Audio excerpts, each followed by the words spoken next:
In social impact, scale often comes at the cost of empathy. Can technology truly scale compassion, or does it risk standardizing human problems? I think the reason scale often does not allow for empathy is because we don't have all of the representative population that technology is being built for at the table. When you don't have enough women, when you don't have enough disabled people, when you don't have the LGBTQIA plus population and the various segments of diversity at the table, when you're building for scale, you're going to miss out their voices. And these are very viable markets. These are markets that are ready and ripe for this kind of growth. But what happens when you don't have them designing, ideating, is you don't have them also creating for the world that it's meant for. Hence, the empathy gets missed out. Now, for instance, there is this tool which is built for trans women, which helps them pee differently, right? Trans men are able to use a particular thing. Now, what we don't realize is menstruating women can use the same thing. So your market, while it's actually being designed by one segment or fragment, actually caters to a much wider one. For instance, if you experience a wheelchair or if you experience a different kind of an ability or a disability, the world is very different for you. So when you have disabled people building technology, it's also being built for people who are growing older, who are losing their sight or losing their hearing.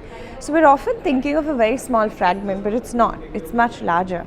And when you actually design with empathy and compassion for scale right at the start, by ensuring that people is being built for are represented, you automatically will have that grow and scale along with whatever technology you're building. Okay, great. My next question for you is, accessibility is often framed as welfare. Why should India start seeing it as core economic infrastructure? So for instance, it's the same story, right? When you build for a certain diaspora of the population that you have not considered up until now, you haven't had market access to them.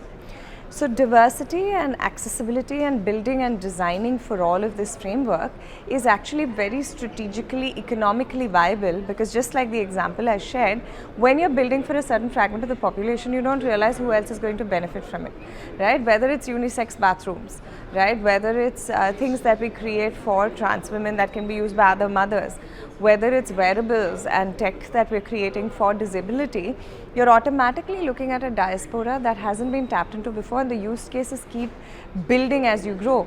So accessibility is not a nice to have, it's a must have, and it's a strategic must have, because there's enough data to show that as you scale and build for organizations that are looking to actually access and tap into new markets, you're able to be more profitable, you're more productive, you have a lot more market cap and value, and your brand and reputation has a much stronger hold in the space.